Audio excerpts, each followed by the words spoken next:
শরীয়তের হারাম যদি মারিফতে হালাল হইয়া যায়, তাইলে শরীয়তের বিধান মতে গোবর খাওয়া হারাম। যে মৌলবীদের জন্য ওরা শরীয়তপন্থী, তোমরা ফিরের দল তো মারিফতপন্থী, তোমাদের জন্য তো গোবর খাওয়া হারাম না। ভাত না খাইয়া গোবর খাওয়া ফির।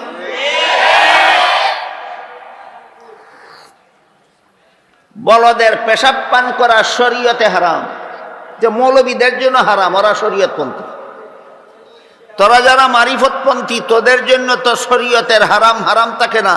তোরা টিউবওয়েলের পানি না খাইয়া বলদের পেশাব খা। এটা হলো যুক্তির জবাবে যুক্তি। এবার আসল জবাব। আল্লাহর কোন ওলি বলেন, ইলমে বাতিন হামচু মিসকা, ইলমে জাহির হামচু শির। ইলমে বাতিন হামচু মিসকা, ইলমে জাহির হামচু শির। বেশিরে কায়ে মিসকা শাওয়াদ, কায়ে শাওয়াদ বেশরএ পীর। এর অর্থ হইল শরীয়ত হইল দুধের মতো, মারিফত হইল ঘিয়ের মতো।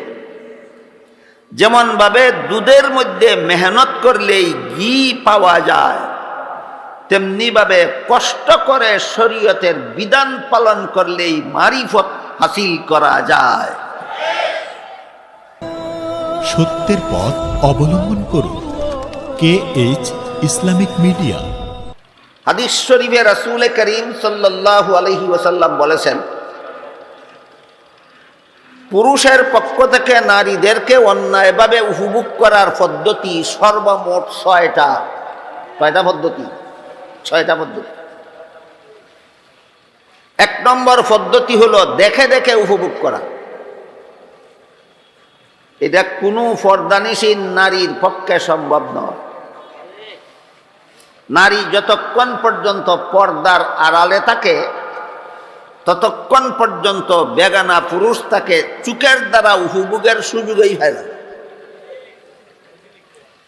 দ্বিতীয় পদ্ধতি হলো ফালতু কথা বলার মাধ্যমে উপভোগ করা, এটা দেখার পরে হয়। তৃতীয় পদ্ধতি হলো ফালতু কথা শোনার মাধ্যমে উপভোগ করা, এটাও দেখার পরে হয়।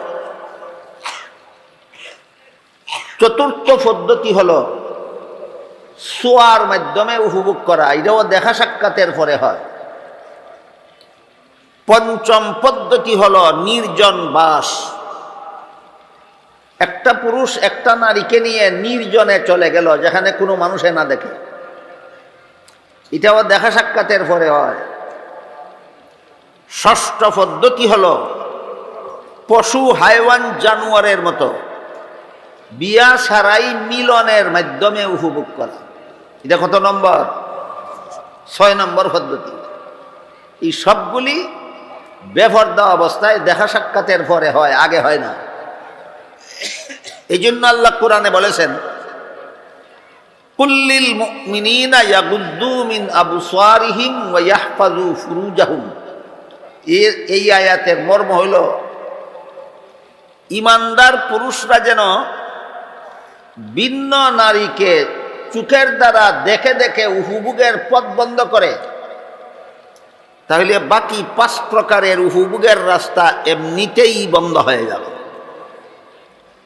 সুদা কথায় চোখের থেকে জিনা শুরু হয়, রাসূল বলেছে। চোখের জিনার সুযোগ হলে পরে মুখের জিনার সুযোগ হয়, তারপরে কানের জিনার সুযোগ হয়, তারপরে হাতের জিনার সুযোগ হয়, তারপরে পায়ের জিনার সুযোগ হয়, তারপরে লজ্জাস্থানের জিনার সুযোগ হয়। সকল প্রকার জিনার সুযোগ করে দেওয়া হয় বেপরদা হওয়ার মাধ্যমে। কিসের মাধ্যমে? বেপরদা হওয়া। ভিন্ন পুরুষ ভিন্ন নারী যেন কোনো অবস্থাতে বেপরদা অবস্থায় দেখা সাক্ষাৎ না হয়। এজন্য হাদিস শরীফে রাসূল করিম সাল্লাল্লাহু আলাইহি ওয়াসাল্লাম বলেছেন, লাআনাল্লাহুন নাজিরা ওয়াল মানজুরা ইলাইহি। যে মহিলা বেপরদা হইয়া পুরুষকে দেখার সুযোগ দিল, তার উপরও আল্লাহর লানত, যে পুরুষে এই সুযোগ গ্রহণ করে মহিলাকে বেপরদা মহিলাকে ইচ্ছা করে দেখল, তার উপরও আল্লাহর লানত। পুরুষকে বেপরদা অবস্থায় দেখার সুযোগ দেয় পর্দানিসীন মহিলারা না বেপরদা মহিলারা? এদের উপর আল্লাহর লানত। আর মহিলা বেপরদা হওয়ার পরে পুরুষরা দেখার সুযোগ পায়, এই সুযোগটা যারা গ্রহণ করে তাদের উপরও আল্লাহর লানত। এই জন্য ইসলামের বিধানে ভিন্ন নারী ভিন্ন পুরুষের মধ্যকার পর্দা রক্ষা করা ফরজ। বেগানা নারী বেগানা পুরুষের মধ্যে পর্দা রক্ষা করা ইসলামের বিধানে ফরজ। 5 বেলার নামাজ পড়া যেমন ফরজ, রমজান মাসে রোজা রাখা যেমন ফরজ, ভিন্ন নারী ভিন্ন পুরুষের মধ্যে পর্দা রক্ষা করা তেমন ফরজ। এই শরীয়তের এই বিধান, ইসলামের এই বিধানকে লঙ্ঘন করার চরিত্রহীনরা বহুমুখী কৌশল অবলম্বন করেছে। কেউ সমান অধিকারের নামে মহিলাদেরকে বেপরদা করে রাস্তায় নিয়ে দেখার সুযোগ করে নিয়েছে, আর কেউ ফির মুরিদির মাধ্যমে। ফির নাকি মুরিদ মহিলাদের বাবা, আর মুরিদ মহিলারা নাকি ফিরের সন্তান। কাজেই বাবার সাথে সন্তানের পর্দা ফরজ নয়। বন্ড ফিরের দল এমন কথা বলে তাদের মুরিদ মহিলাদেরকে নিয়ে বেপরদা চলে। অথচ আজ থেকে 1500 বছর আগে আল্লাহ রসুল বলে দিছেন, যেই মহিলা বেপরদা হইয়া ই ফিরের সামনে গেল, এই মহিলাটার উপরে আল্লাহর লানত। যেই ফিরে মহিলাটারে বাবা আর সন্তানের দুহাই দিয়া বেপরদা করিয়া দেখলো, ই ফিরের উপরেও আল্লাহর লানত। মুরিদ মহিলার প্রতিও আল্লাহর লানত, এই মহিলার পীরের প্রতিও আল্লাহর লানত। কি কারণে? ফর্দার ইসলামের ফর্দার ফরজ বিধান লঙ্ঘন করার কারণে। এই লঙ্ঘনটা করাটা হইল তৃতীয় পদ্ধতি। কোন আগাছার ফসল? হুব্বে দুনিয়া নামের আগাছার ফসল। সুতরাং যে পীর শুধু মুরিদ হওয়ার কারণে মহিলাকে বেপরদা চলতে দেয়, যে পীর মুরিদ মহিলার সাথে বেপরদা অবস্থায় দেখা সাক্ষাৎ করে, কথাবার্তা বলে, এই পীর পীর নয়, পীর নামের ভণ্ড।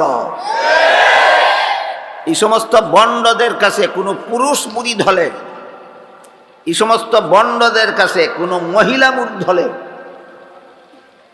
মারিফত পাইবে দূরের কথা, মারিফতের গন্ধ পাবে না। এই বন্ডামি আমাদের সমাজে কেন চলে? কারণ মনের ক্ষেতের আগাছা পরিষ্কার করার পদ্ধতি জোরদারভাবে এই সমাজে চালু নাই। জোরদারভাবে এই সমাজে বন্ড পীরের ভণ্ডামি চালু আছে। শরীয়তের ঘোষিত এই সমস্ত হারাম কাজ আগে নিজেদের বন্ড মুরিদানের মাধ্যমে, আগে নিজেদের ভক্ত মুরিদের মধ্যে প্রচার করার দ্বারা গোটা সমাজে প্রচার করে এই সমস্ত ভণ্ডরা দুনিয়াকে হারাম উপায়ে উপভোগ করতে চায়। তা হুব্বে দুনিয়া নামের আগাছার ফসল। কি নামের আগাছার ফসল? এই ব্যাপারে যদি কোনো আলেম কুরআন হাদিসের কথা বলেন, আল্লাহ এবং আল্লাহর রাসূলের কথা বলেন, হালাল হারামের কথা বলেন, তাদের মুরিদ রাগিয়া তাদের পীরের কাছে বলে। বাবা পীর সাহেব কেবলা ব্রাহ্মণবাড়িয়ার এর কি নাম মাধবপুরের ইসলামী সম্মেলনে একজন হুজুর বলে গেছেন, পীরের সাথে মুরিদ মহিলার বেপরদা চলা হারাম। পীরের জন্য মুরিদ মহিলাকে দেখা হারাম। তখন তো এই মহিলার মুখ বন্ধ করতে হবে। মুরিদানের মুখ বন্ধ করার জন্য বন্ড পীরেরা বলে মৌলবীরা হারাম বলবেই, তারা শরীয়তপন্থী। নারী পুরুষ বেপরদা চলা হারাম, এটা শরীয়তের বিধান। শরীয়তের হারাম মারিফতে হারাম থাকে না, হালাল হইয়া যায়। আমরা যারা পীর মুরিদি করি, আমরা মারিফতপন্থী, আমাদের জন্য হারাম নয়। দেখেন ইত্রামিয়ার শয়তানির শেষ সীমানা কোথায়? মারিফত আর শরীয়তের পার্থক্য দেখাইয়া সমাজের চোখে ধুলা ভরা দিয়া এর মনের ক্ষেতের জঘন্যতম আগাছা পরিষ্কার করবে দূরের কথা, যারা পরিষ্কার করতে চায় তাদের পথেও বাধার সৃষ্টি করতে চায়। নারী পুরুষ বেপরদা চলা হারাম শরীয়তে, মারিফতে হারাম নয়। গান হারাম শরীয়তে, মারিফতে গান হারাম নয়। বাজনা হারাম শরীয়তে, মারিফতে বাজনা হারাম নয়। আল্লাহ ছাড়া আর কাউকে সেজদা করা শরীয়তে হারাম। মারিফতে উরুসের বাবাকে সেজদা করা হারাম নয়। মারিফতে পীরকে সেজদা করাও হারাম নয়, পীরের কবরকেও সেজদা করা হারাম নয়। তাতে মৌলবীরা হারাম হারাম বলবেই, কারণ এত শরীয়তপন্থী, শরীয়তে হারাম হই। আমরা শরীয়তপন্থী নই, আমরা মারিফতপন্থী। শরীয়তের হারাম মারিফতে হারাম থাকে না, কাজেই তাদের জন্য হারাম, আমাদের জন্য হালাল। দিল নিয়ে একটা বিভেদ সৃষ্টি করিয়া, এই জন্য এই বিভেদের শয়তানি যুক্তির জবাব দেওয়ার আগে আমি যুক্তির জবাবে একটা যুক্তি দিতে চাই। সেটা হলো, শরীয়তের হারাম যদি মারিফতে হালাল হইয়া যায়, তাইলে শরীয়তের বিধান মতে গোবর খাওয়া হারাম, যা মৌলবীদের জন্য, ওরা শরীয়তপন্থী। তোমরা ফিরের দল তো মারিফতপন্থী, তোমাদের জন্য তো গোবর খাওয়া হারাম না। ভাত না খাইয়া গোবর খাওয়া ফির।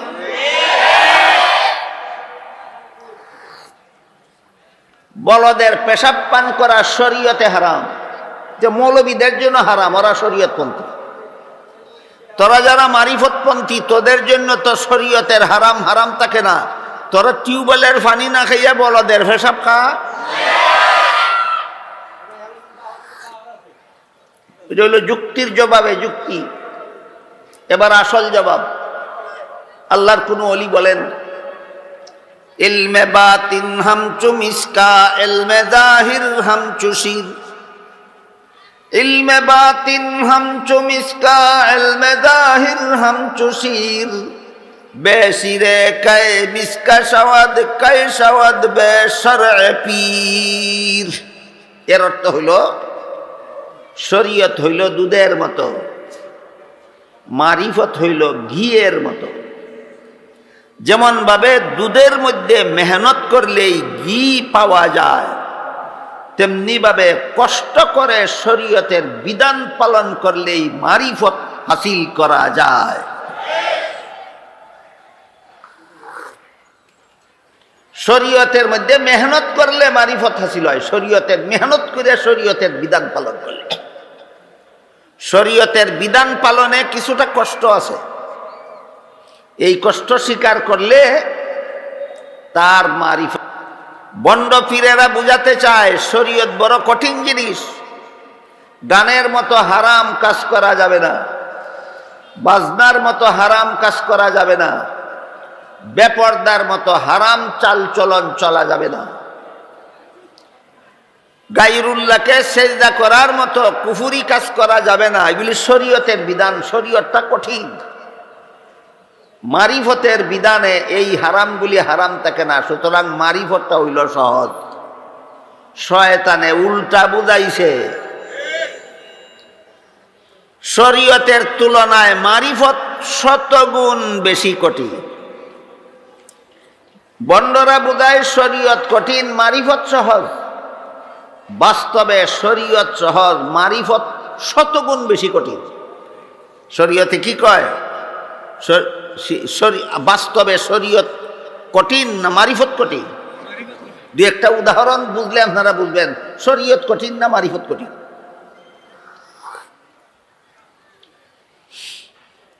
শরীয়তের বিধান বলে 4 ফরজ আদায় করে উযু করলে উযু হয়ে যায়, সেই উযুর দ্বারা নামাজ পড়া যায়, যে শরীয়তের বিধান। 4 ফরজ আদায় করে উযু করলে শরীর পবিত্র হয়ে যায়। এই পবিত্র দেহদারি নামাজ পড়লে নামাজ শুদ্ধ হবে, নামাজ শুদ্ধ হবে, যে শরীয়তের বিধান। মারিফতের বিধান হইল বাহ্যিক শরীর শুধু পবিত্র করলে তোমার আসল পবিত্রতা হাসিল হবে না।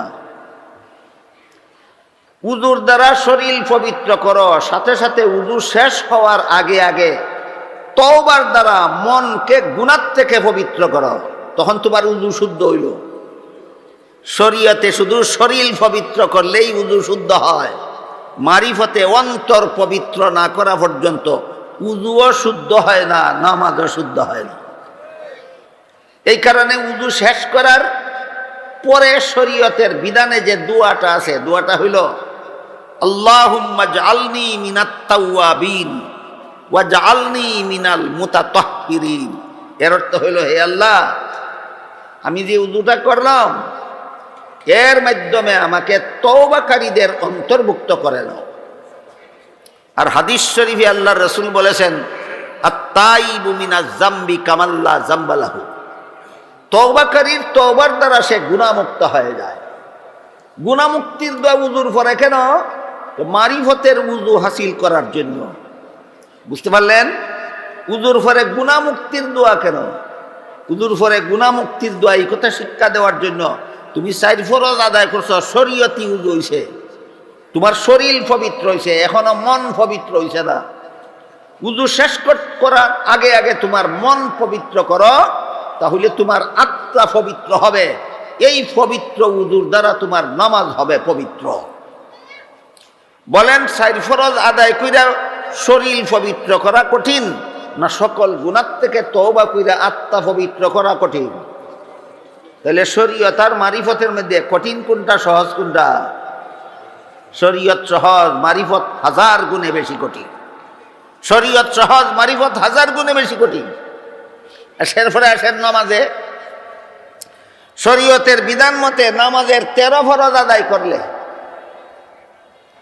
নামাজের 15টা ওয়াজিব আদায় করলে, নামাজের 28টা সুন্নত আদায় করলে শরীয়তের বিধান মতো নামাজ হয়ে গেল।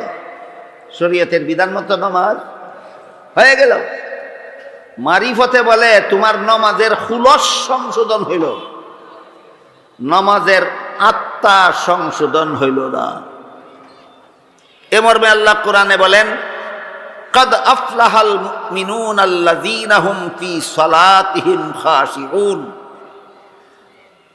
আধ্যাত্মিক নামাজ সংশোধন কখন হয়?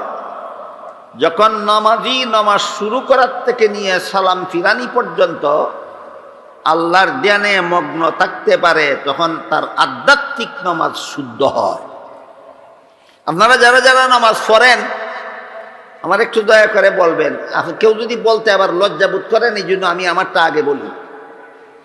আমার অবস্থা হইল, নামাজ শুরু করা মাত্রই আমার মনে সংসারের 1000 কথা স্মরণ হতে থাকে, সালাম ফিরাবার আগ পর্যন্ত স্মরণ হতেই থাকে। এর কারণ হলো আল্লাহর রাসূল বলেছেন, সহিহ বুখারী শরীফের হাদিস, নামাজি যখন নামাজে দাঁড়িয়ে যায়, শয়তানে তার একদল স্পেশাল বাহিনী নামাজিদের কাছে পাঠিয়ে দেয়, যেন সে আল্লাহর ধ্যানে নামাজ পড়তে না পারে, সংসারের ধ্যানে মগ্ন থেকে যেন নামাজটা শেষ করতে পারে। এই নামাজের সুফল থেকে নামাজিকে বঞ্চিত করার জন্য শয়তানের স্পেশাল বাহিনী নামাজিদের কাছে পাঠিয়ে দেয়। ওরা নামাজিদের অন্তরে জাগ্রত করে দিতে থাকে, বলতে থাকে, উজকুর কাজা, উজকুর কাজা, উজকুর কাজা। অমুক কথা স্মরণ করো, অমুক কথা স্মরণ করো, তমুক কথা স্মরণ করো, দোকানের কথা স্মরণ করো, ক্ষেতের কথা স্মরণ করো, বিদেশ যাওয়ার কথা স্মরণ করো, বিবি বাচ্চার কথা স্মরণ করো, ধন সম্পদের কথা স্মরণ করো, বলতে থাকে। আর নামাজি সংসারের 1000 কথা স্মরণ করতে থাকে। 13 ফরজ আদায় করছে ঠিক মতো, 15 ওয়াজিব আদায় করছে ঠিক মতো, 28 সুন্নত আদায় করছে ঠিক মতো। শরীয়ত বলে নামাজ হয়ে গেছে, মারিফত বলে ওইছে না, মারিফত বলে ওইছে না।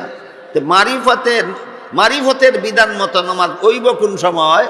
নিয়ত করার পর থেকে সালাম ফিরানি পর্যন্ত যদি আল্লাহর জ্ঞান ছাড়া আর কোনো কিছুর জ্ঞানে তুমি না যাও, মারিফত বলে নামাজ তোমার ওইছে। বুঝে থাকলে বলেন, শরীয়তি নামাজ কঠিন না মারিফতি নামাজ কঠিন?